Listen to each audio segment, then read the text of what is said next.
Meus amigos, muito boa tarde. É um prazer e uma honra estar participando desse evento pela primeira vez. E eu vou começar relembrando uma história que empresta sentido à nossa narrativa hoje aqui. A história de um adolescente de 16 anos, residente em Porto Alegre, que virou notícia no Brasil inteiro porque foi a reportagem de capa de uma revista semanal importante. Ele, que teve o privilégio de ter em casa, enquanto filho único, dois pais amorosos e atentos, uma formação robusta, cercado de carinho, uma boa escola, considerado um superdotado, excelentes notas, uma predileção pela música, várias músicas publicadas e disponibilizadas na internet. Atentou contra a própria vida, o que causou uma surpresa enorme entre familiares e amigos. Não consumou o ato suicida, mas a partir desse incidente, várias rotinas foram modificadas dentro de casa. Os pais, tentando ajudar da melhor maneira possível, se informaram a respeito da ajuda terapêutica importante que se fazia necessária naquele momento. Um psiquiatra foi contratado e todas essas atenções, esse esmero em oferecer aquilo que passou a ser importante, porque uma dor lancinante e atroz, difícil de explicar e de reportar pelo rapaz, era o motivo da tentativa de desaparecer. Como enfrentar essa dor? Os pais fizeram o que estava ao alcance deles, o psiquiatra fez o que estava ao alcance dele, e graças a Deus o rapaz de 16 anos começou a apresentar sinais de melhora, de interesse pela vida. Começou a se interessar por uma menina, comprou o ingresso para um show de uma banda que ele gostava, que ia se apresentar por aqueles dias em Porto Alegre. E na semana do aniversário pediu um favor aos pais, que afrouxassem a vigilância, porque era muito chato dar uma festa em casa, nessa faixa etária, com os pais presentes. Seria um motivo de um vexame no grupo dele.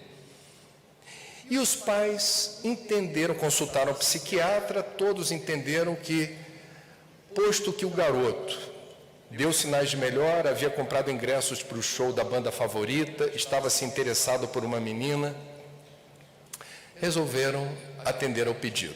Assim foi. No dia do aniversário, sozinho em casa, esse adolescente de 16 anos procura e encontra na internet um site, um chat, onde as pessoas que lá estavam reunidas estimulavam e ensinavam quem quisesse ter a informação sobre a melhor maneira de se matar. E a fórmula encontrada foi trancar-se no banheiro, produzindo fumaça até não aguentar mais, um movimento antecedido pela ingestão de alguns calmantes que foram criteriosamente recomendados pelo grupo. À frente do grupo encontrava-se um bombeiro. E nessas conversas pela internet, uma brasileira residente no Canadá, vendo o absurdo que estava acontecendo ali, notificou a Polícia Federal do Brasil, em Brasília. Nesse momento, o garoto volta a fazer contato, depois de obedecer todas as sugestões dadas pelo grupo, entra novamente na internet, muito mal, dizendo que não aguentava mais respirar aquela fumaça e que duvidava da eficiência do método sugerido. O bombeiro é assertivo e diz: insista, vai dar certo. E ele recebeu o apoio unânime de todos os que naquele momento estavam sintonizados na nuvem virtual, no chat, cujo propósito é apenas e tão somente ensinar as pessoas que queiram a se matar. A Polícia Federal notificou a Polícia Militar de Porto Alegre, do Rio Grande do Sul, lotada em Porto Alegre, que imediatamente seguiu para a residência desse rapaz. Não foi fácil encontrar, os métodos de rastreamento demandavam algum tempo. A polícia chegou no edifício, nem pediu licença ao porteiro, seguiu direto para o apartamento, arrombou a porta, entrou no banheiro, mas já era tarde. Essa semana, por coincidência, dias atrás, foi publicado o Mapa da Violência, os Jovens do Brasil, que é um relatório com muita credibilidade, que reúne todos os dados do Ministério da Saúde coletados nesse país continental sobre óbitos causados, que não foram ocasionados por razões naturais.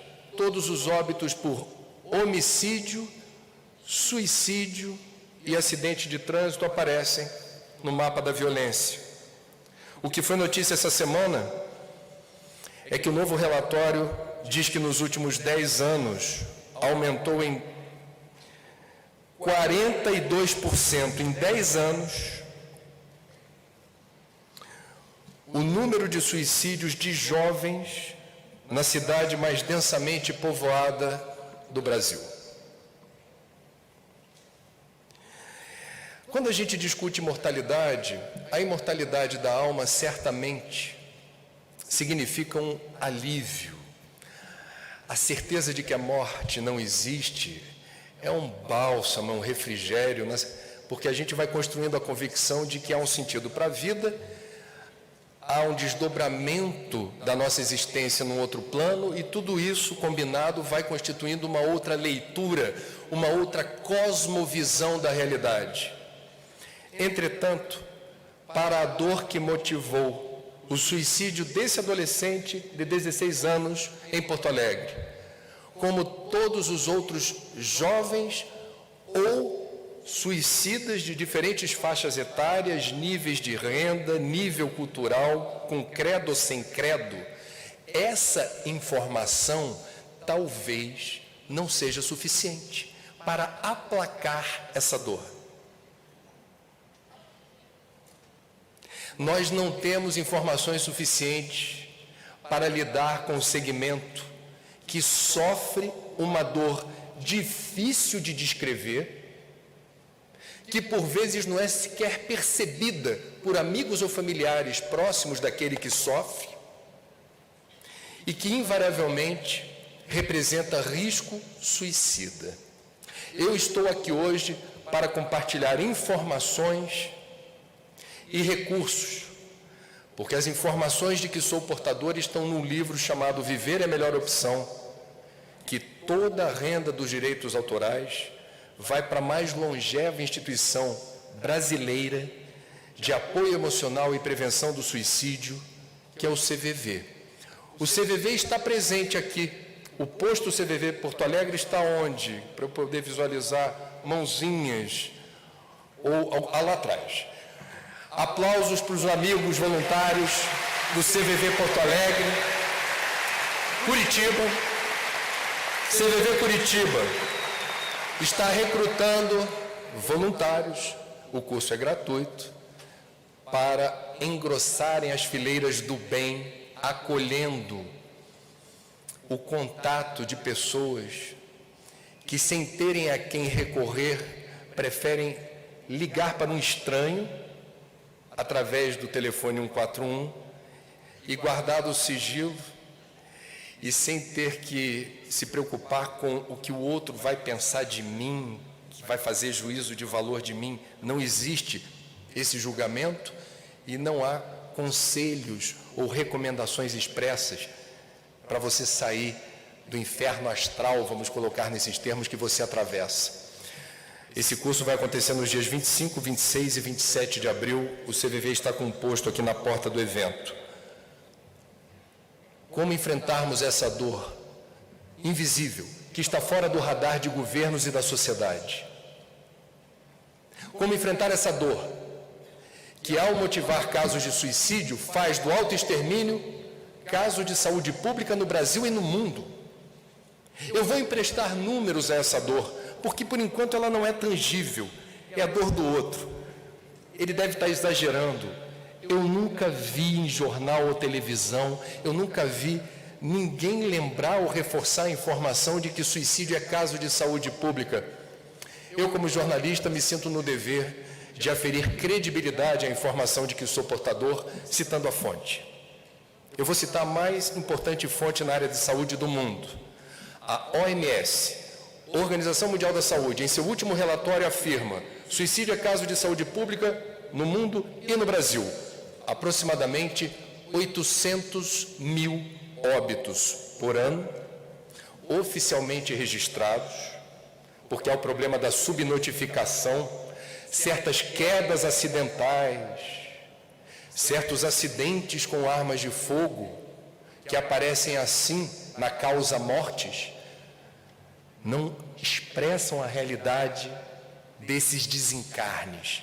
Muito mais do que 800 mil óbitos por ano, mas vamos ficar com um número conservador. Esse número, se eu trabalhar ele em número de casos por dia, 2.200 óbitos a cada dia, ou um novo caso de suicídio a cada 40 segundos. Desde que eu comecei a falar aqui, alguns casos já aconteceram. Nós temos para cada tentativa, caso confirmado, melhor dizendo, de suicídio, 20 tentativas. O que numa conta grosseira significa dizer que nós temos por ano 16 milhões de irmãos em humanidade tentando se matar. Para cada caso consumado de suicídio, nós temos um grupo estimado entre 5 e 6 pessoas próximas do suicida que sofrem uma dor, um trauma, que também vai demandar atenção e cuidados médicos, porque a perda dos entes queridos constitui no ranking das dores conhecidas a mais importante. E vejam, não importa em que circunstâncias uma pessoa desencarne, a gente sofre. E não é feio sofrer. Vou abrir um parêntese aqui. Todos os especialistas que eu entrevistei, psiquiatras, psicólogos, terapeutas, suicidólogos, falaram a mesma coisa. A importância de respeitarmos o luto. Não falo do sacramento católico, falo do direito que temos de sofrer. Estamos aqui enquanto espíritos imortais, não há dúvida, mas estamos aqui na nossa resolução física. E na nossa resolução física nós também interagimos com os outros, abraçamos, beijamos, sentimos o cheiro do outro, cafuné, massagem no pé, ouvimos a voz do outro, sabemos que o outro está por perto, ainda que eu não procure todo dia, é bom saber que ele está por ali ou ela está presente. E quando essa pessoa, embora seja um espírito imortal, desaparece da nossa frente na sua resolução física, nós sofremos. Não é porque eu sou espírita que eu vou aparecer num velório vestido de branco, com um sorriso de orelha a orelha, dizendo: a morte não existe. Eu respeito quem tem esse procedimento. Eu até acho que alguns poucos de nós, quando faz isso, talvez faça com sinceridade. Mas eu tenho minhas dúvidas quando alguém, em nome da doutrina espírita, acha feio sofrer porque houve a perda de um ente querido. Feio e arriscado é não permitir-se o luto. O luto é em favor da saúde. E não é porque você sofre com a perda de alguém na sua resolução material que você é menos espírita ou menos crente na imortalidade da alma. Isto posto,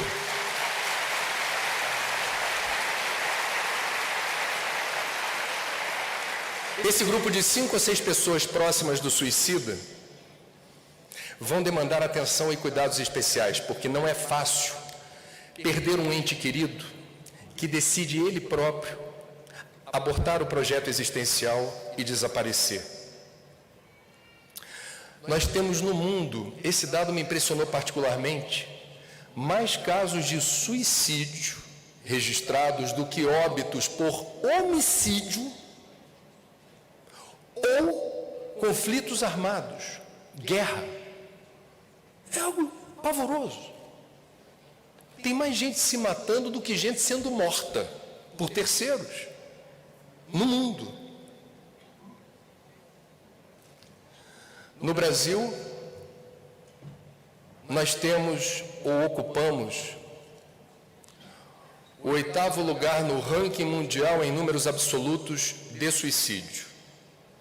Quase 12 mil casos por ano, 32 casos por dia no Brasil. Mas na epidemiologia não se trabalha em número absoluto, você trabalha em número relativo. Quantos casos por 100 mil? Aí a gente despenca nesse ranking, fica numa confortável posição 183. Ok. E relaxamos. Só que o Brasil é um país tão desigual, mas tão desigual, que a nossa desigualdade também se expressa nas estatísticas. Porque há lugares desse país, há lugares no Paraná, há lugares no Rio Grande do Sul, há lugares em Santa Catarina. O sul do Brasil é um retrato do Brasil que deu certo em várias frentes, em vários aspectos, e por várias razões. Entretanto, não é difícil encontrar no ranking das cidades brasileiras onde ocorre mais suicídio, vários municípios da região sul. O Rio Grande do Sul, em particular, ocupa um lugar de destaque nesse ranking. E aí a gente especula sobre a razão que isso acontece. Isso está em estudos ainda, mas está clara a intercorrência entre uso abusivo de agrotóxico, que libera substâncias voláteis, que uma vez inaladas, determinam a anomalia na bioquímica do cérebro, a pessoa entra em estado de depressão muito rapidamente e não quer mais viver. Comunidades indígenas com índices de suicídio escabrosos. E nós vamos encontrar grupos considerados mais de risco do que outros, embora quando a gente fale de suicídio a gente não possa dizer que há um grupo de risco.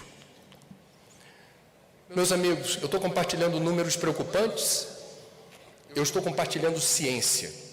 E aí causa a nós perplexidade.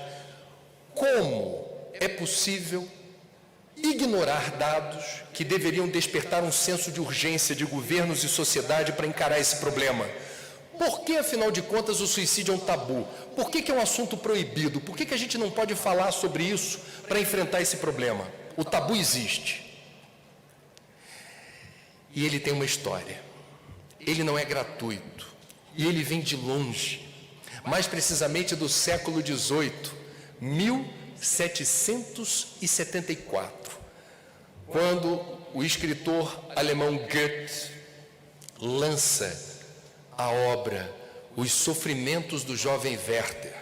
No auge do romantismo, um rapaz enamora-se de uma moça, tem uma paixão avassaladora por essa moça, e o livro vai transcorrendo com as dificuldades, os obstáculos, e a obra se encerra sem que Werther consuma o enlace com essa moça. E ele se mata, numa época em que era lindo morrer de amor. O que aconteceu nos meses subsequentes ao lançamento do livro? Vários casos de suicídio na Europa, de jovens predominantemente do sexo masculino, empregando o mesmo método do personagem da obra de ficção para se matar. Goethe teve que responder ao processo, porque percebeu-se claramente uma relação de causa e efeito. E de lá para cá, em vários momentos, quando ocorre na vida real ou em obras de ficção, episódios de suicídio que são explicados sem o devido cuidado, eu vou falar sobre isso, há o efeito mimético, replica-se para pessoas fragilizadas psíquica ou emocionalmente. A forma como uma minissérie de televisão, uma peça de teatro, uma história em quadrinhos, uma música, uma reportagem de jornal, telejornal, rádio, internet, que fale de suicídio, pode ser entendida e decodificada por uma pessoa que está sofrendo nesse nível como uma informação sugestiva. Guarda-se no bolso para uso tópico, se houver necessidade. Bom, então não é para falar de suicídio, não é o que diz a Organização Mundial da Saúde. O que diz a OMS? Existe um jeito certo de falar de suicídio. Veja a responsabilidade que eu tenho conversando com vocês. Eu estou falando, estudando esse assunto desde 1999. Eu tive que criar aqui robustez acadêmica e espiritual mínima para falar de um tema que eu sei o cuidado que ele precisa ser revestido para alcançar a finalidade positiva. O que diz a OMS? Existe o jeito certo de falar de suicídio. Por exemplo, o assunto mais procurado no Google em 2014 foi o suicídio do famoso ator americano Robin Williams. Não dá para fingir que Robin Williams não se matou. Mas existe um jeito certo, em sendo inevitável, o que diz a organização, em sendo inevitável falar de suicídio na imprensa. Eles redigiram um manual no ano 2000, ensinando o jornalista, radialista, internauta a falar disso. Por exemplo, não abrir generosos espaços, manchete e foto sobre o assunto. Não descrever em detalhes o método empregado pelo suicida. Você não vai didatizar o suicídio. Esse dado é curioso, a recomendação. Não enaltecer as qualidades morais do suicida, porque uma mente perturbada, um sofrimento intenso psíquico, pode decodificar os elogios a quem se matou como objetivo. Não, eu também quero morrer em glória. Eu quero ser lembrado. Eu vou resolver 2 problemas da minha vida. Primeiro, eu vou desaparecer. É a tese prevalente da ideia suicida. Eu vou resolver, desaparecendo. E depois ainda vão falar bem de mim.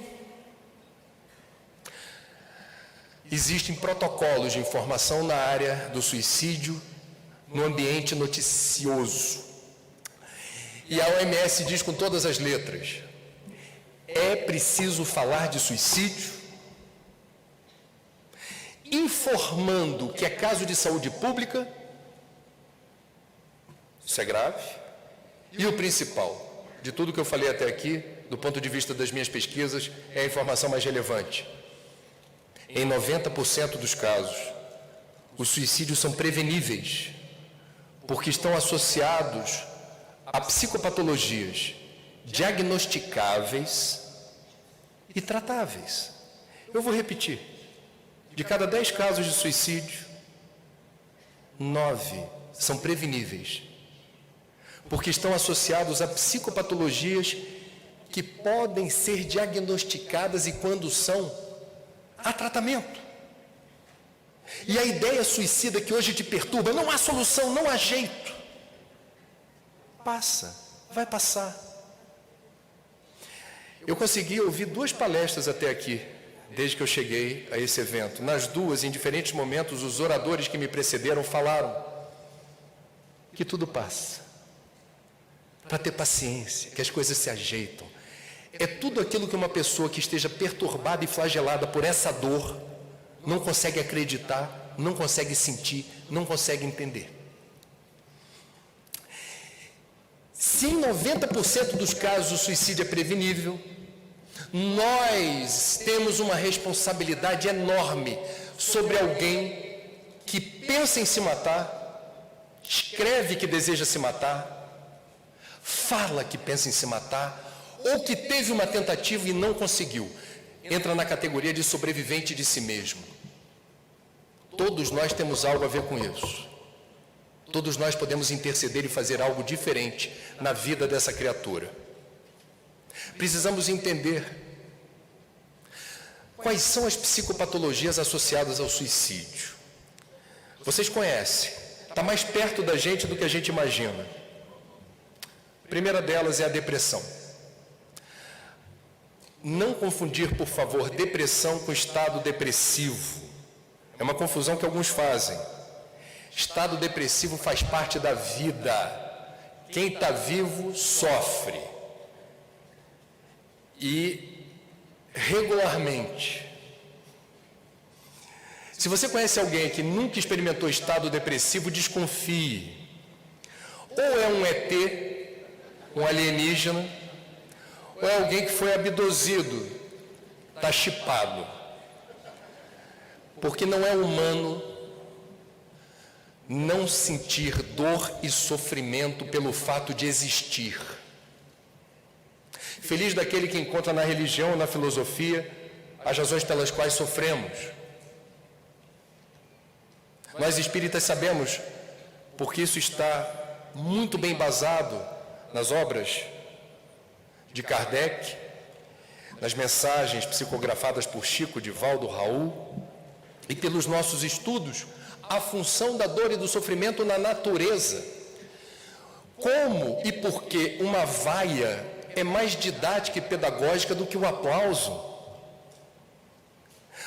Em quantas autobiografias, que é um segmento da literatura que faz muito sucesso, os autores renomados, ao dizerem quem são e como chegaram lá, reportam com imensa gratidão os períodos em que estiveram por baixo, sofrendo, sem saber o que fazer da vida, sem perspectiva, sem saúde, sem amor, sem esperança, sem fé em Deus. É o momento do revirão, é o momento do choque de realidade. Eu estou sofrendo, o que eu faço? É a musculatura espiritual. A dor e o sofrimento são convites à evolução. Nós sabemos isso. O problema do ser, o destino e da dor, de Leon Denis, entre tantas outras obras espíritas, explicam para a gente que não temos um Deus sádico, que se diverte com o sofrimento alheio. É um Deus que permite que nós aprendamos com os nossos erros, porque evolução é mérito. E as escolhas que fizermos nos momentos de dor descortinam horizontes luminosos. Ou não. A dor é pedagógica. O sofrimento ensina.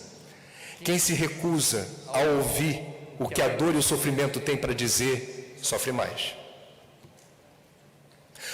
O estado depressivo, portanto, é a montanha-russa que todos nós estamos dentro. Tem horas que está tudo fluindo, parece que a gente está volitando, está no alto, apreciando a paisagem, não tem frio na barriga, não tem sofrimento nenhum. Que beleza!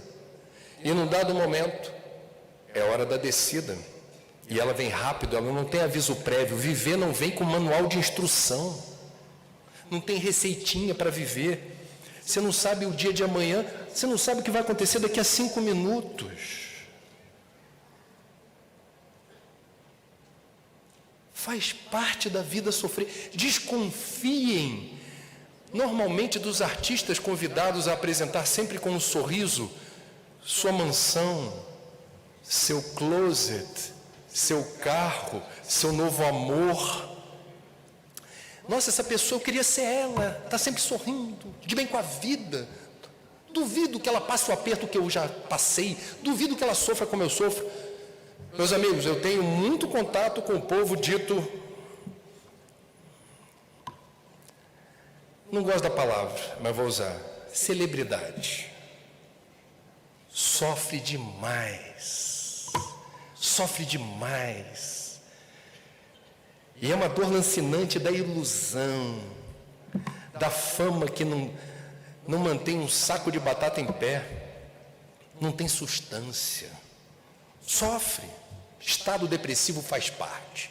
Feliz daquele que consegue explicar para si por que eu estou sofrendo, o que eu devo fazer, qual é a resposta, qual é o protocolo de resposta para uma situação dolorosa. Nós espíritas temos. É um privilégio ser espírita. É um privilégio. Não usamos a palavra mistério. embora não conheçamos tudo, mas o principal está no pacote.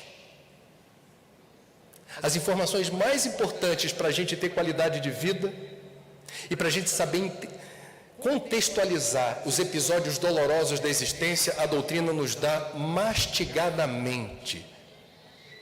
É um privilégio. Depressão não se resolve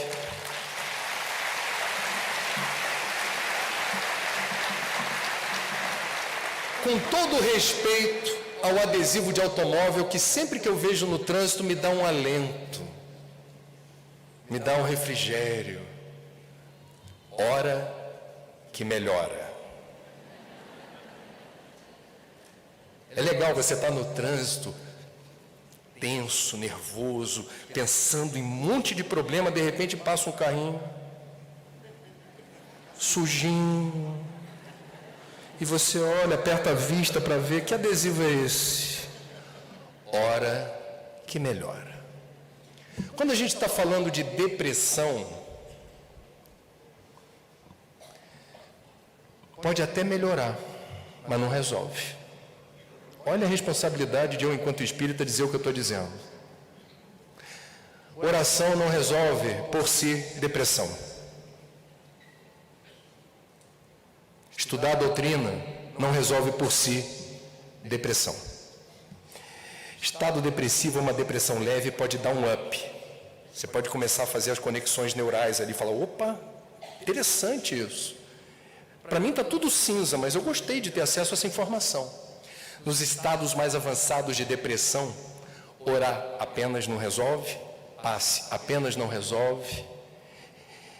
E aí a gente vai ter que encarar a realidade que, graças a Deus, desde que essa patologia foi diagnosticada ou chamada como depressão na década de 1930 para cá, construímos um conhecimento sem precedentes sobre algo que vai determinar um tratamento holístico. O que é a depressão? Algo não vai bem na forma como quimicamente o cérebro se comporta. O médico da Terra vai dizer que depressão é uma anomalia na bioquímica do cérebro. As sinapses cerebrais, a passagem das informações pelos neurônios, não ocorre com a velocidade desejada. Eu fico mais em slow motion, em câmera lenta, retardo, para lidar com as situações. Eu vou me desligando e me desconectando do mundo à minha volta. Eu não tenho mais vontade, eu não tenho mais alegria, eu não tenho mais iniciativa. Existem vários tipos de depressão. Nos estágios mais avançados, você não tem vontade de levantar da cama. Toca o telefone e você não atende. O dia amanhece e você não abre a cortina ou a persiana da tua janela. Como é que se enfrenta isso? Se na sua imortalidade, em várias encarnações, houver, por alguma razão, a necessidade de passar por uma experiência como essa da depressão, que seja no século XXI. Porque o protocolo de resposta é farto. Primeiro, antidepressivo. É química. Não vai resolver a causa da depressão, mas enfrenta e atenua as consequências. Essas sinapses cerebrais começam a responder mais rapidamente. Você já levanta da cama. Você não está com vontade de falar com ninguém, mas você atende o telefone. Você não está com nenhuma vontade de ver se o dia está ensolarado ou vai chover, mas você abre a cortina. Você começa, aparentemente, a ter a iniciativa de tocar a sua vida. E isso é bom. Paciência com o antidepressivo não é uma panaceia. O antidepressivo atua pontualmente e o médico precisa de um tempo para ver se a marca e a dosagem são adequados para você. É possível que o efeito seja esquisito. Você fique com a sensação de estar literalmente dopado. E aí é seu dever reportar ao médico. Não está legal. Eu não estou me sentindo pleno. Eu ganhei de um lado e perdi do outro. 1-1 é empate. Minha vida está empatada. Eu quero desempatar. eu quero viver melhor. O bom médico sabe escutar, vai se informar para ver o que manejo ele pode fazer na parte química. Só antidepressivo resolve? Não. Além disso, o que mais? Apoio e orientação psicológica, psicoterapia. Nós já passamos da época, creio eu, de entender que um psicanalista, um psicólogo, é trabalho para ajudar louco, maluco, que são expressões preconceituosas. Como é macumba, que alguns de nós espíritas, infortunadamente, para marcar posição, dizendo, espiritismo, macumba, não, isso não é macumba. Reforçamos o preconceito às avessas. O apoio psicoterápico, bem aplicado, ajuda a pessoa a se situar no tabuleiro da vida. O bom terapeuta é um espelho, ele não traz as respostas, ele faz as perguntas certas. E quem está do outro lado é instigado a encarar situações ou memórias difíceis, seus medos, seus traumas, como foi sua infância, seu pai, sua mãe, em um dado momento mágico. Quem vos fala já passou por esse processo, eu sou muito grato a ele. É o momento da catarse, é o momento em que você declara o X da questão. O que lhe atrapalhava, o que não estava suficientemente exposto para você analisar e perceber o quanto aquilo atrasava a tua vida. Você estava andando com o freio de mão puxado. Mas não é o terapeuta que vai tirar o freio de mão por você, porque você inconscientemente volta a puxar. Você tem que ter consciência do processo. Sair do lado escuro e oculto da lua e trazer o inconsciente para a tangibilidade da percepção racional. Antidepressivo, apoio psicoterápico. E em terceiro lugar, quando eu falo sobre isso numa casa que não é espírita, eu digo assim, vamos prestar atenção nas energias. Mas como a gente está aqui num evento espírita, vamos falar o português castiço espírita, que é a fluidoterapia, a aplicação do passe magnético, essa depuração da psicosfera, essa limpeza da psicosfera regular, uma vez por semana no mínimo, porque, segundo o psiquiatra Jaiber Rodrigues de Paula, em pelo menos 65% dos casos de depressão há intercorrência com obsessor. Pela lei de sintonia, se eu estou acabrunhado, se eu estou sem ânimo, se eu estou sem graça, sem iniciativa, eu estou irradiando numa frequência que vai encontrar compatibilidade no plano astral. E eu preciso me proteger também delas, dessas vibrações. Então, na hora do passe, o que há é a profilaxia, a limpeza, a depuração de formas, pensamento ou miasmas que a gente está lá produzindo em profusão e que precisam ser garimpadas, higienizadas. Ah, é simples assim? Não. Saiu do centro, no centro espírita todo mundo é bonzinho. Todo mundo está de bem com a vida, é fácil viver depois de um passe, de uma palestra legal. Saiu do centro, a gente vai primeiro reencontrar o obsessor, né? Que ele foi barrado. Vocês leram, né? As obras de André Luiz, coisa, então, quer dizer, você vai no centro espírita e o teu encosto pode não ter autorização para entrar. Vai ficar do lado de fora. Tem que se comportar. Se os mentores da casa entenderem que ele pode atrapalhar em algum nível o trabalho que está tendo lugar horas antes da palestra pública ou da atividade, com licença, o senhor não tem autorização. Saindo do centro, reencontrando o obsessor, a gente precisa, através da informação espírita, descobrir que o obsessor tem os motivos dele para estar perto da gente de forma que hoje a gente acha indesejável. Ou, como diz o espírito Marcelo Ribeiro, padrinho desse projeto, desse livro, que pela psicografia de Divaldo, certa vez escreveu ou ditou: não somos outros espíritos, somos os algozes do passado, travestidos de vítimas do presente. Então, tem que ter uma DR com o obsessor. Tem que discutir a relação. Entender que ele não é propriamente um inimigo. Ele é alguém que, em primeiro lugar, merece o meu perdão. Aliás, mesmo que ele não me perdoe, eu vou pedir sinceramente perdão. Eu tenho que desarmar uma bomba relógio que foi acionada por mim. E eu tenho, através do Espiritismo, a condição de fazer isso da forma mais rápida possível, que é com sinceridade. E a espiritualidade cuida do resto. Tudo a seu tempo. Não se resolve depressão ou obsessão por decreto ou medida provisória. É um processo. E cada um com seu tempo de decantação.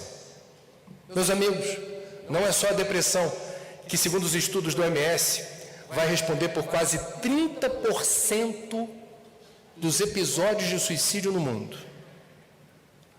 A intercorrência de suicídio com psicopatologia, 30% suicídio.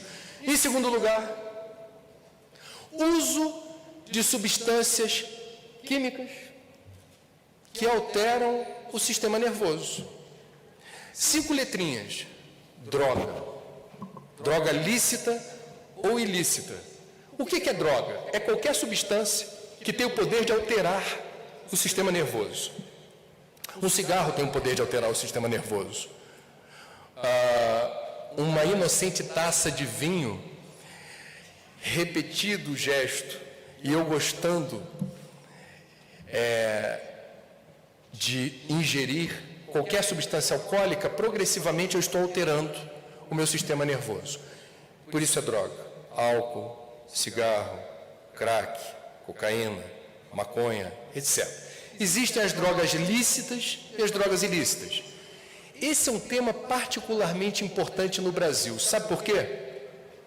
Não sei se é o caso de Curitiba, mas o Brasil, o Rio de Janeiro com certeza, é o país campeão de farmácia por metro quadrado. E um esporte muito popular nesse país é a automedicação. Significa que você ouviu no elevador o vizinho, no telefone, falar com alguém: olha, eu não quero saber de outra coisa. As gotinhas de Rivotril estão operando milagre. E você guarda a informação para daqui a 3 minutos, que é o tempo de chegar em casa, olhar no imã da geladeira o telefone da farmácia e pedir: alô, Rivotril. Ah, mas qual dosagem? Qualquer uma. Manda. E você arbitrar em casa a quantidade que lhe convém de acordo com expertise do obsessor. Aliás, o obsessor não gosta de doping. Porque dependendo do tipo do quanto chapado o obsidiado tiver, ele não consegue interferir. Nem ele, nem o guia. Então ficam os dois frustrados, um de cada lado. Então assim, você viu como é que ele está? Vi, rapaz. Mas que estado deplorável.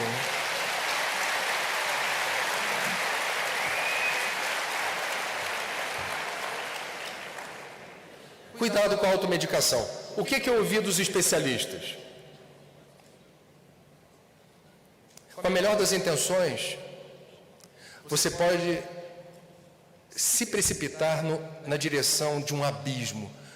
Porque se toda droga causa dependência, se você se automedica, você pode causar você mesmo a dependência. E para entrar nesse estágio de dependente químico, se você entra no estágio de dependência química, é algo tão complexo e difícil de lidar, porque fica marcado nas entranhas da gente a informação de que nós necessitamos regularmente daquele nutriente para o sistema nervoso. Não é fácil. Não é fácil. Bom, depois de depressão e do uso de substâncias químicas, vem uma família de psicopatologias, quais sejam, esquizofrenia, transtorno de personalidade, etc, etc. Então, reparem na importância de nós estarmos atentos a comportamentos que precisam ser conhecidos porque estão associados a essas psicopatologias, e uma vez diagnosticado e tratado, não há o risco,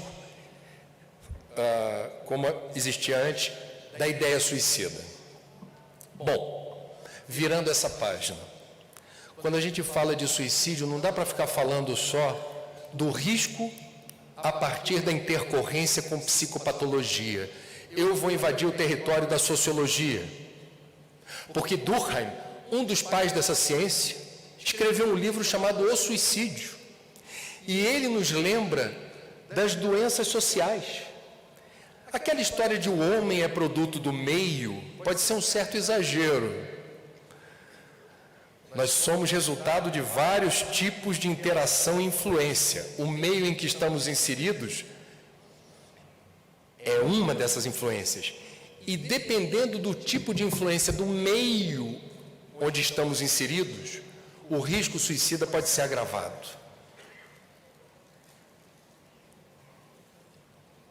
Eu vou pegar rapidamente 2 exemplos do Brasil. Aliás, 3, eu vou acrescentar o que eu ouvi de um médico no interior de São Paulo há 2 semanas. E eu postei no meu Facebook, que eu sempre estou compartilhando essas informações por lá. Ele era especialista em atender jovens adolescentes que se automutilam. Eu não sei como é que é em Curitiba. Isso é tão fácil encontrar nas escolas, nos condomínios, crianças, jovens, que se cortam nos braços e nas pernas, às vezes o ferimento é profundo, escondem dos pais com camisa de manga comprida, com calça. É um fenômeno. Também há sites estimulando automutilação. E esse médico me dizendo, André, eu faço palestras em escolas, quando eu começo a falar, principalmente as meninas começam a chorar, porque elas estão vivendo aquela dor, que elas não sabem como lidar, e de alguma forma a autoflagelação é uma resposta, ainda que infeliz, a um estímulo doloroso. É como se enquanto eu me corto eu esqueço a outra dor. Tem algo mais importante nesse momento. Eu perguntei para esse médico, por que isso está acontecendo? Qual é a principal causa? E ele disse, na minha experiência clínica, André, a principal causa é a desatenção dos pais, pais ausentes. Essa garotada não está conectada com pai e com mãe. E a falta que faz a presença efetiva, eu não estou falando de quanto tempo você passa com seu filho ou sua filha, eu estou falando da qualidade do tempo. A intensidade, a plenitude do momento. Que essa energia amorosa, ela perpassa a epiderme e alcança o coração dessa criatura, e ela fala, meu pai e minha mãe não têm muito tempo para mim, mas o tempo que tem eu me sinto acolhido, eu sei de quem eu sou filho, eu tenho a minha identidade emocional, eu tenho nutrição emocional, e isso faz diferença. Outro episódio social, a influência do meio. A gente sabe que não é fácil, especialmente para as mulheres, viver numa sociedade patriarcal, onde os valores preconceituosos do machismo estão presentes no dia a dia.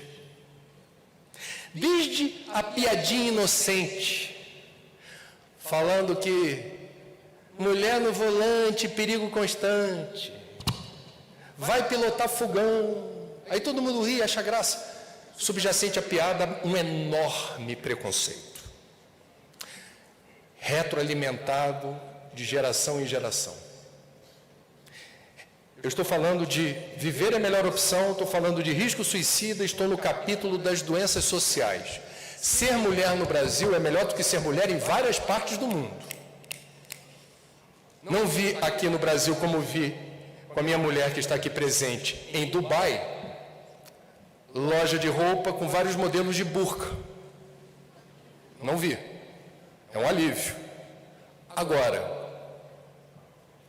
como é que é ser mulher num país onde a maior parte das mulheres assassinadas,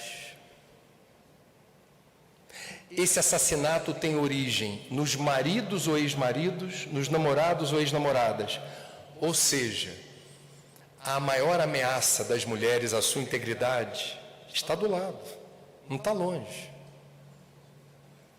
Esse é o país da Lei Maria da Penha, que não foi suficiente para inibir esse tipo de covardia.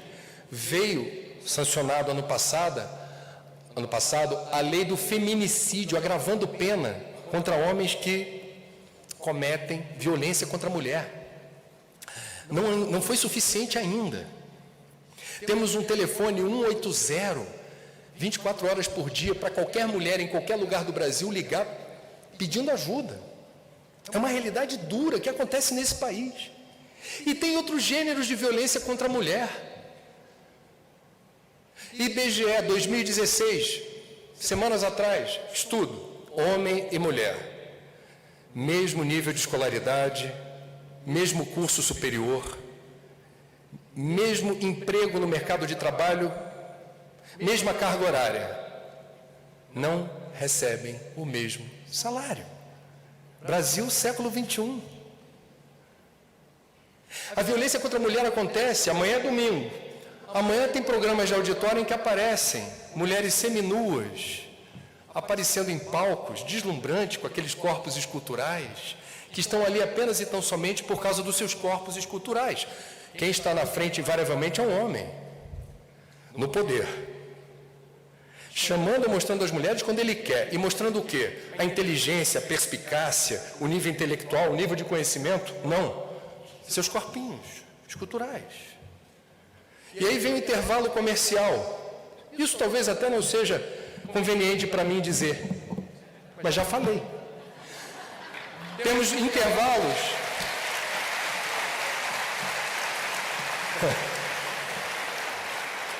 Em que uma personagem feminina de corpo igualmente escultural, denominada Verão, tem a nobre missão de abastecer os homens com cerveja, e o mote do comercial é: vem, verão, vai, verão, vem, para isso que você serve, verão. E com as nossas filhas, quando esse comercial aparece, ou quando essa situação está estampada na cara das brasileiras, eu e minha mulher já tivemos a oportunidade de dizer: por favor, Larissa e Raquel, não se inspirem nessas mulheres. O que vocês quiserem ser na vida enquanto mulheres nesse país extrapola o caminho da celebridade fortuita e efêmera que valoriza apenas dotes musculares, se é que me entende. Temos que avançar. Essa mulher não haverá de entrar num grupo de risco suicida apenas por ser mulher e passar por essas situações que eu falei. Mas dependendo dos fatores de temperatura e pressão associados à condição de ser mulher não é fácil, pesa mais do que ser homem, não ajuda. É isso que estamos falando. Eu vou pegar um último exemplo de fator social, que é ser idoso. Na literatura médica, desde que se começou a fazer contagem de suicídio por faixa etária, o segmento com idade mais avançada, historicamente, é aquele que tem, em números relativos, o maior percentual de óbitos por suicídio. A gente precisa analisar com atenção isso. Por quê? Porque estamos vivendo mais. Porque a população idosa cresce em progressão geométrica. Invertemos a pirâmide etária do Brasil, que quando eu nasci, em 1966, era uma pirâmide mesmo. 0 a 7 anos, uma garotada não cabia na pirâmide. E os idosos desencarnavam cedo, com 60 e poucos. Chegava aos 60, já era para se aposentar e ficar vendo televisão fazendo crochê. Hoje em dia mudou muito, a pirâmide está assim. Minha avó, Dona Olívia, em Alagoas, teve 8 filhos. Minha mãe, Márcia, teve 2. As mulheres estão tendo menos filhos. Quanto mais escolaridade, mais elas decidem sobre o seu próprio corpo. Eu decido quando eu quero ter filho e quantos eu quero ter. Eu. O corpo é meu. Eu que vou cuidar. E é isso mesmo.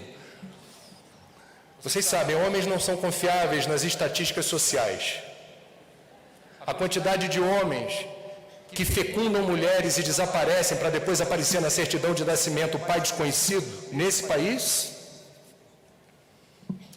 Projetos sociais, como Minha Casa Minha Vida ou outros, a propriedade do lar é em nome da dona de casa, porque ela é mais confiável do que o homem, as mulheres.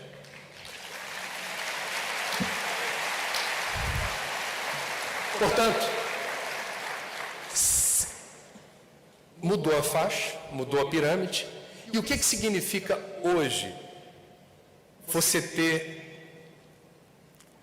idade avançada?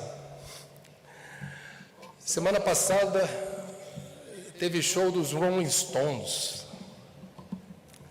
Mick Jagger está com 70 já? 72? Não acredito. Bom, eu sei que Gil e Caetano, que fizeram excursão ano passado pelo mundo, chegaram lá nos 70, serelepes, cheio de amor para dar. Esse é o mundo de regeneração que se aproxima. Só que esse mundo de regeneração, com a gente vivendo mais e melhor, precisa mudar muita coisa para não estigmatizar o idoso como hoje acontece. Qual é a realidade do idoso hoje?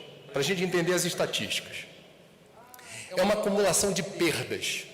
À medida que a vida física avança, eu estou perdendo amigos, não tenho mais o trabalho me demandando, estou aposentado. Eu perco força física, vitalidade, eu perco o direito, isso é difícil, de comer ou beber o que eu quiser, a hora que eu quiser, porque é minha saúde. Eu tenho que prestar atenção no horário de todos os remedinhos que eu tenho que tomar para pressão, para gastrite, para triglicerídeo, para baixar colesterol, para tudo. Eu perco cabelo, eu perco meu corpo mais magrinho, eu perco a imagem que a sociedade endeusa, que é a da ditadura da beleza, a ditadura da eterna felicidade, a ditadura da capacidade de consumir de forma exuberante. Eu não respondo a esses dogmas, e isso é uma libertação, não é uma dor, isso é uma libertação. E eu sofro com a desconsideração dos meus, que quando eram pequenos, eu me sacrifiquei, eu abri mão de muita coisa para oferecer o melhor: casa, comida, escola, curso. Caprichosamente a natureza inverte os papéis. E os idosos de hoje ficam, em boa parte dos casos, demandando atenção e cuidados dos filhos. E os filhos, não raro, de forma praticam a ingratidão, olhando o idoso como se fosse um estorvo, alguém que está atrapalhando a rotina, um saco de batata no meio do corredor. Hermógenes, introdutor da Hatha Yoga no Brasil, com muita propriedade, escreveu vários textos sobre a arte de envelhecer bem. É dele a metáfora que diz: a gente precisa chegar na idade avançada como um alpinista chega no alto do Planalto e observa sereno e tranquilo a multidão angustiada e ansiosa na planície, tentando encontrar o caminho para subir e chegar aonde eu estou. A gente precisa agregar qualidade de vida à condição de idoso. E aí me vem à cabeça a imagem dos velhinhos de Copacabana, onde fica a instituição espírita que eu frequento, Joana de Ângeles. Depois do passe, para completar a fluidoterapia, eu vou tomar um banho de sol no calçadão. E passeando pelo calçadão, eu gosto de observar, porque para mim é muito didático, Copacabana é o bairro do Brasil com a maior concentração de idosos. Mas são idosos de classe alta, não é propriamente o retrato dos idosos no Brasil. Mas tem um lado interessante. Quando eles vão para a areia, jogar vôlei, jogar peteca, eu não vejo a menor graça na peteca, mas eu vejo graça no jogo. Porque eles jogam ponto a ponto como se não houvesse amanhã. E eles estão envolvidos com o lúdico, com a brincadeira, e se renovam energeticamente, fluidicamente. E eles exibem beleza. Tem barriga, cabelos brancos ou calvos, rugas, pés de galinha, e exibem uma beleza exuberante de aceitar quem são e curtir a vida. Naqueles momentos é de alegria e confraternização. À noite tem a hora do baile da terceira idade, porque político sabe agradar o eleitorado quando o eleitorado é consistente. Então tem que ter política pública para idoso em Copacabana, baile da terceira idade. Eles não gostam que diga terceira idade. Eu vou para o baile com a melhor roupa, cheirosos. Em boa parte dos casos, perderam o companheiro ou a companheira, tem um círculo social muito estreito. E o baile é um momento de conexão, reencontro, inserção no grupo. E chegam lá com a vontade de dançar aquelas músicas, não esse batistaca da juventude, não é aquilo que era música. E aí tocam as músicas, formam-se os pares, e aquela noite já parece maravilhosa por você ter conseguido dançar a sua música predileta, mas tocam outras e você com o mesmo par começa a ver que deu liga. E aquilo está ficando interessante, está ficando animado. Termina o baile e você continua dançando, que legal isso aqui. Apagam as luzes, agora não dá para ficar. De repente o vovô ou a vovó tem namorado. E de repente o vovô e a vovó descobrem o resgate do emprego ético da libido na direção do prazer sexual digno, da troca intensa de energia vital. E se faltar gás, a mesma indústria química que inventou o antidepressivo tem outros insumos.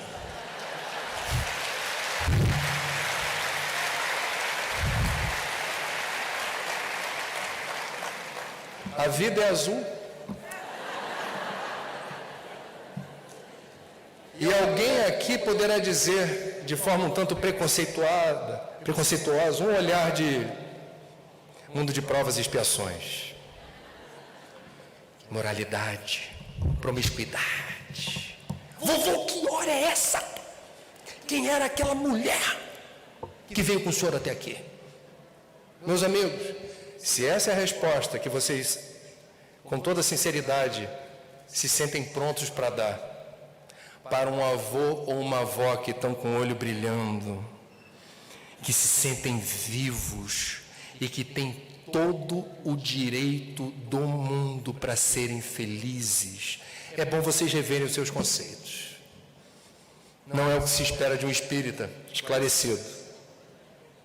E não é o que favorece o environment, o meio, o ambiente onde o idoso está inserido. Não cobrem de uma pessoa idosa o personagem do crochê no sofá, no domingão. Os tempos são outros. E a vida é cada vez mais bela na direção de algo que a gente vai exercendo a imortalidade com o corpinho da gente. Vai longe, e cada vez mais. As cidades não estão preparadas para isso. Buraco, sinalização deficiente.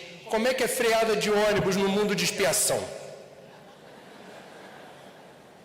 É o mesmo ônibus que tem assento para idoso e a garotada senta ali entretida com rede social. O idoso vê o cucuruto do garoto, pigarreia, não levanta. No Rio não levanta. E aí ainda vem a freada em mundo de regeneração. Está lá o idoso.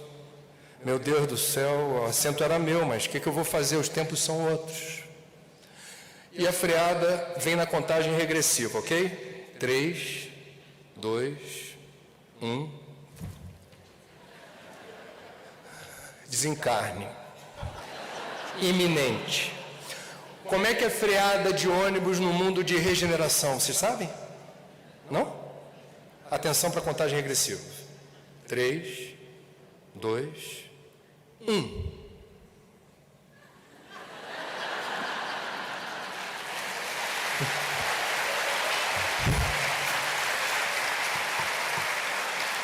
É importante falar de suicídio com humor. Abrir espaço para a gente rir, porque se a gente não rir, há o tabu prevalecendo. A gente precisa descomprimir para falar. Eu falei das situações sociais e agora eu vou caminhando para algo importante que os suicidólogos descobriram. Essa ciência nova tem muito que avançar. Não é possível dizer que existe uma única causa para uma pessoa se matar. Lembrem de Kardec quando deu carta branca para a ciência, por vezes, sinalizar para a doutrina espírita os caminhos que a gente precisa ter sempre à vista para ajustar a nossa visão de mundo de acordo com o avanço da ciência. Então, o que eu vou dizer é importante também para nós espíritas. Porque é equivocado, é errado dizer que uma pessoa tenha se matado apenas por uma única causa ou razão. Uma única causa. O que se pode dizer é que existe uma causa prevalente, uma causa mais importante. Por exemplo, o Werther, do livro do Goethe, se matou porque descobriu-se desiludido amorosamente. Meus amigos, se toda pessoa desiludida amorosamente se matasse, eu não estaria aqui. Não sei quantos de vocês estariam. O suicidólogo não quer saber qual é a causa prevalente apenas. Ele quer saber, ok, esse que sofreu uma terrível desilusão amorosa e se matou, eu quero conhecer mais essa pessoa, o histórico dela. Quero saber, por exemplo, se ela teve família amorosa, acolhedora, afeto, carinho, atenção, olho no olho. Aquilo que a gente estava falando, eu posso não ter todo o tempo do mundo, mas o tempo que eu tenho é o tempo que eu estou junto para valer. Isso é nutrição emocional, isso me acompanha o resto da vida. Meu pai e minha mãe, que era curitibana, já desencarnaram. E vocês não sabem quantas vezes por dia eu me lembro deles. Não pelo que eles falaram só, mas principalmente pelo que eles fizeram. Isso é amor que fica. Isso fica eternizado. A gente transmite amor e esse amor fica impregnado no outro. A pessoa que se matou teve esse acolhimento, esse afeto, esse amor ou não?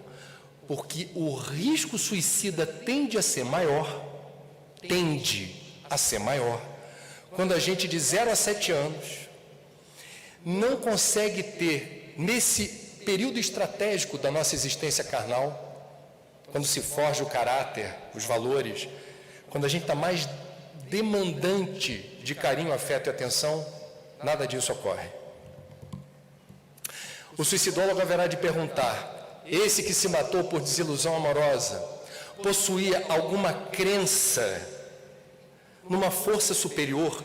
Veja que eu não estou falando de religião, e nem estou chamando essa crença de fé. Estou falando crença numa força superior.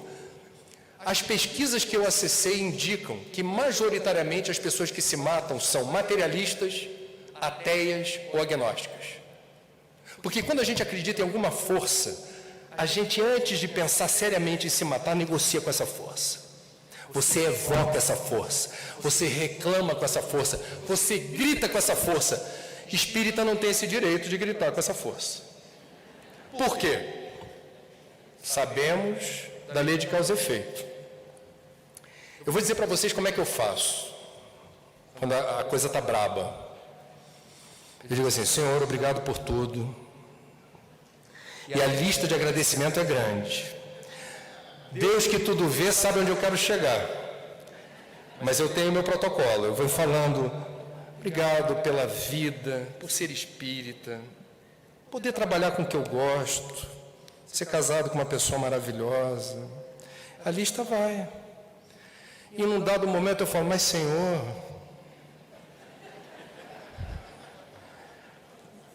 está difícil administrar isso daí. Eu não estou conseguindo ver luz. Não estou vendo saída. Cadê a saída? A gente ouve na doutrina espírita que nunca estamos sós. Mas então cadê? Quem me acompanha? Está difícil enxergar. Quem tem crença ou fé, antes de pensar numa atitude radical, tresloucada como essa, aciona primeiro o dispositivo que faz a conexão. Vamos falar de espiritismo? É a parte final do livro, porque nós temos um privilégio. Nós temos um conjunto de informações detalhadas e pormenorizadas sobre a realidade do suicida no plano espiritual que nenhuma outra religião, nenhuma outra tradição, nenhuma outra corrente espiritualista possui. Existe um repertório de obras básicas, fundamentais, elucidativas, que explicam o equívoco do suicídio. Memórias de um Suicida, de Dona Ivone, o capítulo do Céu e Inferno, que é explícito em relação às entrevistas com suicidas, etc, etc. O que assustaria um materialista, um agnóstico, um ateu? As religiões não têm convergência em tudo, mais divergem do que convergem. Mas todas as grandes religiões do Ocidente e do Oriente convergem quando afirmam a existência de Deus, a inexistência da morte e o equívoco que é se suicidar. O equívoco do suicídio. Nós espíritas sabemos: posto que somos imortais, a morte não existe. E o suicida, quando descobre-se não apenas vivo do outro lado, ou do mesmo lado, com outra frequência, portador dos mesmos problemas que justificaram o desejo de desaparecer, sente arrependimento. Ele se arrepende. Ele não vê a solução. E ele percebe muito rapidamente a gravidade daquele gesto, ao perceber, à medida que a informação da morte dele, causada por ele, é divulgada perante os seus, a dor que ele inflige a parentes e amigos o alcança como flechas e petardos. É uma dor terrível. Ele já estava agoniado e perturbado. A consequência do ato suicida, pela dor causada aos seus, agrava esse estado de espírito. Dona Ivone relata com muita propriedade, em Memórias de um Suicida, a razão pela qual não se dá rapidamente o descolamento do corpo físico,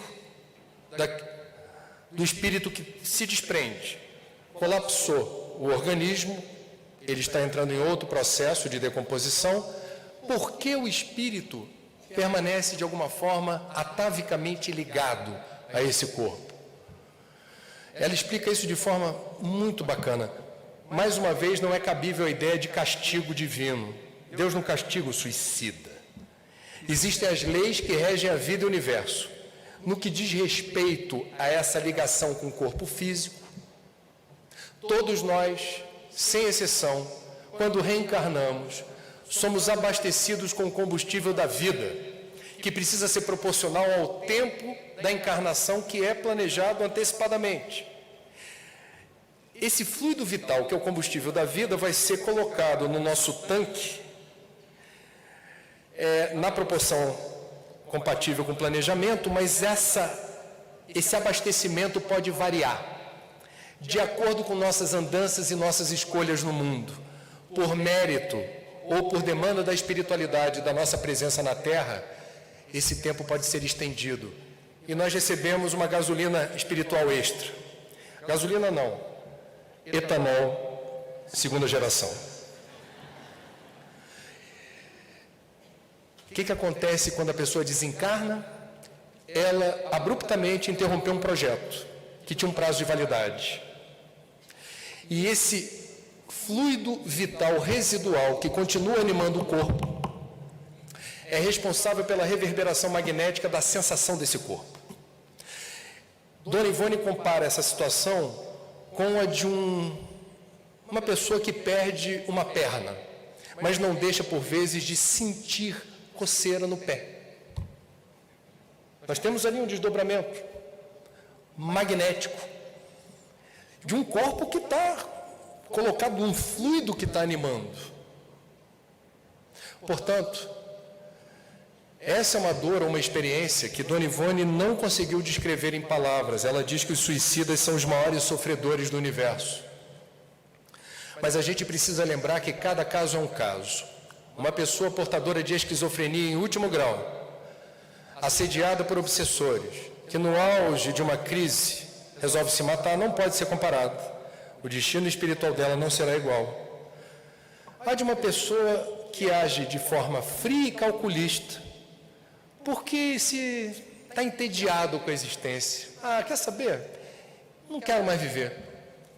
Não terão o mesmo destino no plano espiritual. Chico Xavier é citado no livro, numa entrevista que deu, explicando como esse problema se desdobra na linha do tempo e atrapalha o timing da imortalidade.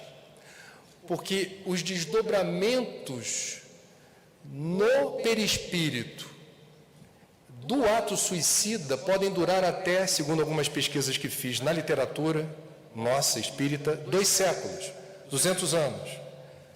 Se eu decido me matar e eu colapso o meu corpo a partir de um ferimento no centro nervoso da minha inteligência, significa que o corpo cai, mas o perispírito registra o ferimento. E esse ferimento na área do centro nervoso provavelmente vai demandar uma ou mais encarnações, aonde o corpo físico, tal qual um fio terra, serve de depurador desse perispírito sequelado. Certos casos de idiotia e loucura, debilidade mental, estão associados a um resgate do suicídio, a reconfiguração do perispírito. Certos casos de pessoas que inalam gás ou afogamento, que comprometem as vias respiratórias, saturam os alvéolos pulmonares do que não é ar, na proporção que a gente precisa.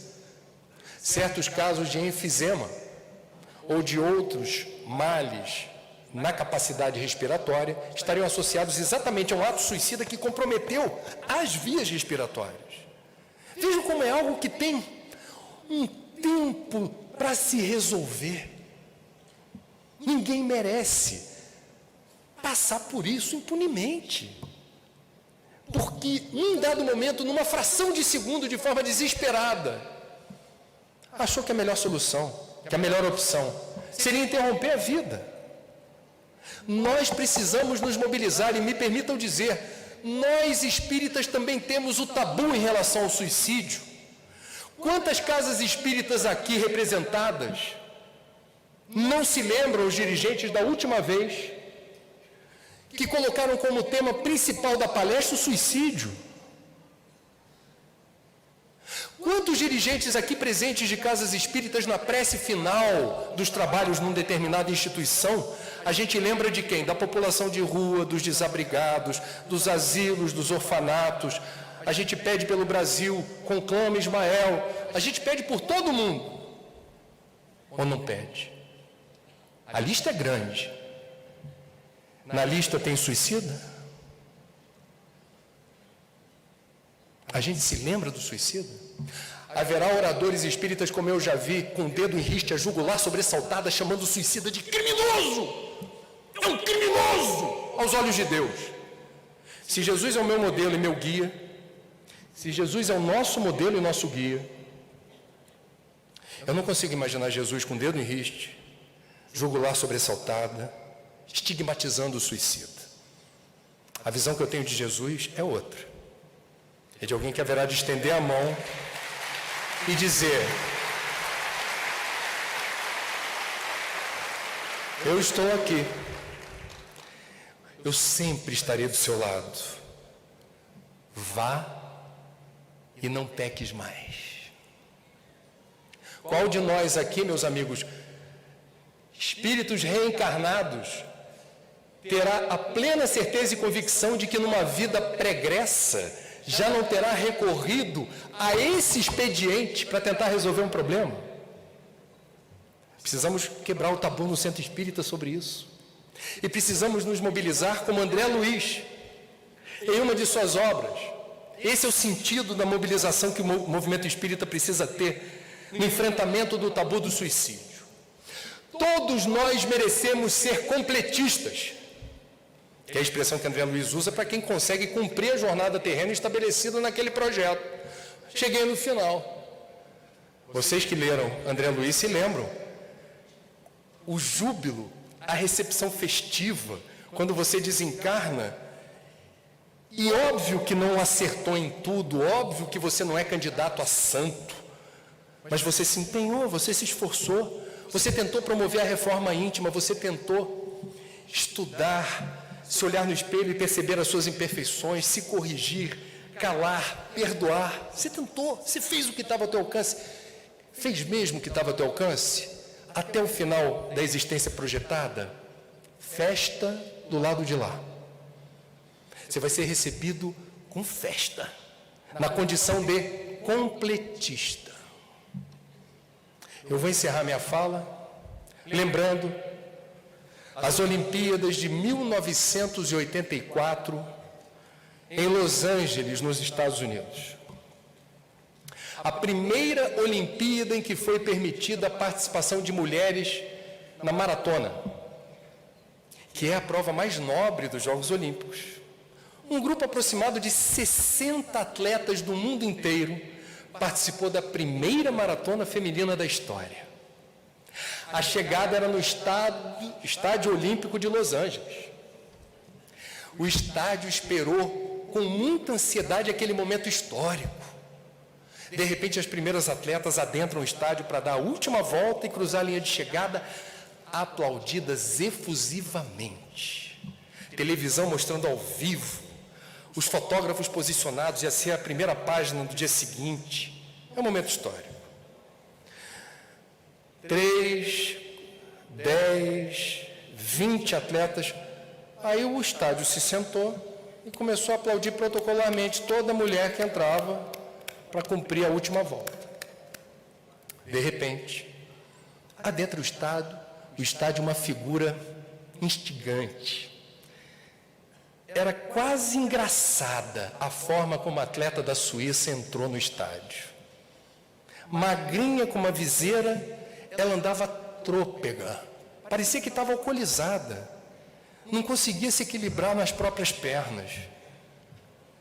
E rapidamente, todos os presentes perceberam que ela estava acometida de imensas dores, cãibras vorazes atacando sua musculatura, e cada passo dessa atleta constituía um imenso desafio.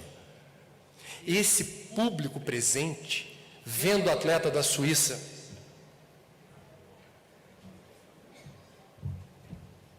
ter que dar uma volta inteira no estádio até cruzar a linha de chegada, rapidamente se solidarizou e começou a marcar com palmas cada passo trôpego dessa mulher. Um voluntário do Comitê Olímpico Internacional se aproximou e começou a acompanhar a atleta da Suíça sem, entretanto, poder encostar nela ou falar com ela, do contrário, seria desclassificada. Ela nunca ficou só, desde que entrou no estádio. Mas o voluntário do COI não poderia tocar nem falar. Era ela e apenas ela que deveria realizar o nobre esforço de cruzar a linha de chegada. E o estádio esqueceu, outros atletas foram ultrapassando a Suíça, todo mundo ligado naquela mulher. Milagrosamente, embora devagar, ela estava já aproximadamente 10 ou 15 metros da linha de chegada. E o estádio não estava mais acompanhando com palmas, estava em pé, aos gritos. Tinha gente rezando, tinha gente chorando. As televisões que faziam a cobertura rapidamente sintonizavam com o estádio, porque o diretor de TV falava: esquece a esgrima, esquece o nado, esquece tudo. Vem para o estádio porque está acontecendo algo que não estava no script, não estava programado. Essa mulher está mobilizando todo mundo torcendo por ela, ninguém sabe quem ela é. Mas é comovente o esforço que ela faz para tentar cruzar a linha de chegada. Isso é notícia. Isso que a gente tem que mostrar para o mundo. Naquele momento não era mais aqueles 40, 50 mil espectadores, eram milhões de pessoas mundo afora acompanhando pela televisão. Vai! Vai! Quando ela cruza a linha de chegada, ela cai. E quando ela cai, não tem apenas 5 ou 6 voluntários do COI, Comitê Olímpico Internacional, rapidamente não deixam ela se machucar. A transportam imediatamente para o posto médico. Ela está desacordada. Ela não consegue prestar atenção no que está acontecendo. Ela tinha um objetivo e ela cumpriu e desarmou. Essa mulher foi socorrida, foi assistida. Virou uma pessoa emblemática na história dos Jogos e, metaforicamente, ela expressa a realidade que eu desejo a cada um de vocês. Por vezes, mesmo na condição de espíritas, transitamos por esse mundo, nos sentindo abandonados, solitários, enfrentando situações que parecem acima das nossas forças.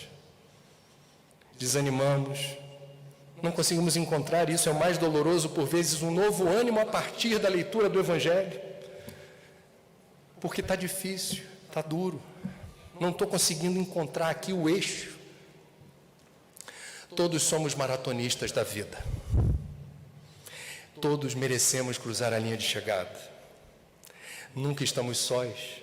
Nossos guias e mentores não podem, a cada momento de extrema dificuldade, aparecer, dizer o que precisa ser feito, se desdobrar na direção da gente, falando: bora, falta pouco, força aí. Não, eles estão do lado intuindo, protegendo, reduzindo a carga de problemas desnecessários. Mas evolução é mérito. Cada passo tem o seu significado e a sua importância nessa longa maratona da imortalidade. Para a gente ser recebido com festa, com glória, depois de mais uma etapa encarnatória, é preciso cruzar a linha de chegada sozinho. Façamos a nossa parte e sejamos bons maratonistas, como devemos ser bons voluntários do COI, auxiliando os que estiverem por perto. Eles têm o mesmo direito que nós de cruzar a linha de chegada.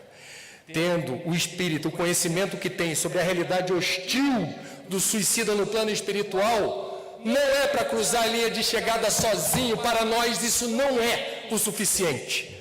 Sejamos nós, aqueles que estarão a partir de hoje renovados na missão de não retroalimentarmos o tabu do suicídio e fazermos com que a vida e a abundância preconizada pelo Mestre seja uma realidade na vida de cada maratonista. Boa prova para todos.